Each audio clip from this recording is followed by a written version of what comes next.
चलो स्टार्ट करते हैं। आज का हमारा टॉपिक क्या रहने वाला है? आज हमारा टॉपिक होगा कैपिटल बजटिंग। आप ज़रा समझते हैं हम ये कैपिटल बजटिंग क्या होता है। चलिए, कैपिटल बजटिंग ये कहता है, कोई इसको कैपिटल बजट के नाम से जाता है, कोई इन्वेस्टमेंट डिसीजन के नाम से जानता है। तो इन्वेस्टमेंट डिसीजन के नाम से आपको पता लग गया होगा कि जब भी एक बिज़नेस किसी फिक्स एसेट्स के अंदर इन्वेस्टमेंट करना चाहता है, कोई प्रोजेक्ट में इन्वेस्ट करना चाहता है, तो उसके अंदर कुछ डिसीजंस लेने हमें पड़ते हैं। हमें ये देखना पड़ता है कि हमारी फर्म को कितना प्रॉफिट होगा इन फ्यूचर, या उसकी कॉस्ट कितनी बैठेगी। क्या मेरे को इस प्रोजेक्ट में पैसा लगाना सही रहेगा, या मैं किसी दूसरे प्रोजेक्ट में पैसा लगाऊं। यानी कि दो प्रोजेक्ट को हम कंपेयर भी यहाँ पर करेंगे कि किस में हमारे को ज़्यादा बेनिफिट होगा। तो कैपिटल बजटिंग, अब कैपिटल बजटिंग में क्या क्या चीज़ें आती है, पहले हम इसको समझते हैं। देखिए, कैपिटल बजटिंग आपकी किस चीज़ में हेल्प कर रहा है? कैपिटल बजटिंग आपकी हेल्प कर रहा है डिसीजन में। कैपिटल बजटिंग आपकी हेल्प कर रहा है अपॉर्चुनिटी को पहचानने में, आपकी रॉ मटेरियल की परफॉर्मेंस को देखने में, रिव्यूज़ को देखने में, एंड अप्रोप्रिएशन, ये सारा प्रोसेस होता है कैपिटल बजटिंग। कैपिटल बजटिंग में हमें कितनी चीज़ें सीखनी है? तो हमें सीखना है कैपिटल बजट के अंदर पे बैक पीरियड निकालना। पे बैक पीरियड निकालने के बाद हम सीखेंगे net present value. Net present value के बाद हम सीखेंगे IRR, internal rate of return, और एक हम सीखेंगे प्रॉफिटेबिलिटी इंडेक्स। चलिए, तो आज की क्लास स्टार्ट करते हैं और आज हम डिस्कस करते हैं पे बैक पीरियड। पे बैक पीरियड क्या होता है? एग्जांपल लेते हैं। अगर मैं आपसे पूछूं, आपने एक 10,000 की मशीन बाई करी, ठीक है, एक 10,000 की मशीन आपने बाई करी, और आपको इस मशीन से पहले साल प्रॉफिट हुआ 2,000 का। हर साल आपको 2,000 का प्रॉफिट हो रहा है, ठीक है। अब आप खुद बताइए कि आपको कितने रुपए का प्रॉफिट हुआ। अगर आपका आंसर है कि अगर हम हर साल 2,000 कमा रहे हैं तो हमारी अर्निंग 2,000 की है, बट यहाँ पे आप गलत हैं। क्यों गलत है? अगर आपने 10,000 की मशीन बाई करी है तो सबसे पहले तो मशीन की कॉस्ट रिकवर होनी चाहिए।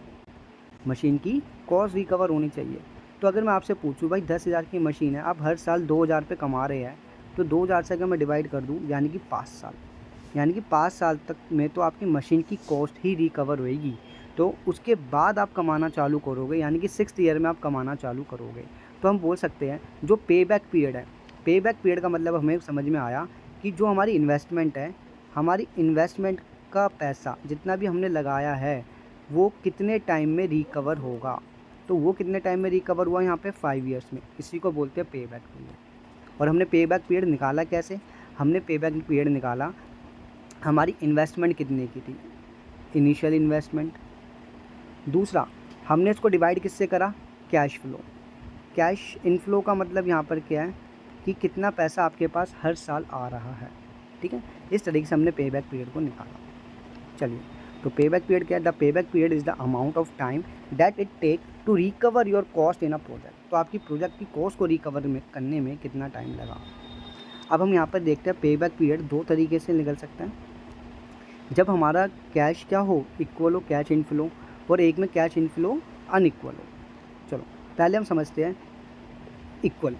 तो आपने एक मशीन खरीदी 1,80,000 की, 5 ईयर्स तक आपको प्रॉफिट कितना हो रहा है? 55,000।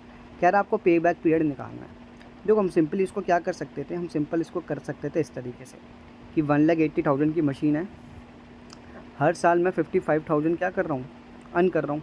यानी कि अगर हम इसको डिवाइड करें तो 3.27 ईयर, यानी कि इतने साल के अंदर मेरी मशीन की कॉस्ट क्या हो जाएगी? रिकवर हो जाएगी। 3 साल और कुछ महीनों में मेरी मशीन की कॉस्ट रिकवर हो जाएगी, उसके बाद मैं कमाना चालू करूँगा। बट हम एग्ज़ाम में इसको किस तरीके से करते हैं? हम लिखते हैं ईयर, 5 साल थे, फिर हम लिखते हैं कैश फ्लो, हर साल 55,000 में अर्न कर रहा हूँ। चलो, अगर मैंने पहले साल 55,000 अर्न करा, इसको मैं क्यूमुलेटिव में लिखूँगा। क्यूमुलेटिव मतलब होता है इकट्ठा करना या इनको जोड़ना। तो दूसरे साल आपने फिर दोबारा 55 अर्न करे, तो आपके पास अब तक की टोटल अर्निंग हो गई 11। फिर आपने करे 55, अब हो गया 165, फिर 55 अर्न करे, ये हो गया 22। कहने का मतलब क्या है? हमारी जो मशीन की कॉस्ट थी वो थी 1,80,000 की, बट आपने 4th ईयर के अंदर ही 2,20,000 अर्न कर लिए, तो मशीन से ज़्यादा अर्न कर लिए। यानी कि जो तीसरा साल था उसमें तो अर्न नहीं करा, पर चौथे साल में ज़्यादा अर्न कर लिया। तो यहाँ से एक चीज़ समझ में आई कि 3 साल तो पूरे लगेंगे, 3 ईयर्स, प्लस आपको कमाने हैं कितने? 1,80,000, आपने कमाए कितने? 1,65,000। तो आपको भी और कितना अर्न करना है? आपको अर्न करना है 15,000। और नेक्स्ट ईयर फिर आप कितना कमाने वाले हो 55। तो हम जब इसको पूरा सॉल्व करेंगे तो हमारे पास आप नीचे देख सकते हैं ये आंसर इस तरीके से आ जाएगा। ये पे बैक पीरियड है, 20 मार्क्स का पूछा जाता है एग्ज़ाम के अंदर इग्नू में। तो 2 क्वेश्चन होते हैं 10 मार्क्स का, ये आपको पूछा जाएगा। चलिए अब पे बैक पीरियड के मैंने यहाँ पे कुछ और क्वेश्चंस लिए हैं। कॉस्ट ऑफ मशीन ली है 265 और यहाँ पे हमने प्रॉफिट का रखा इक्वल।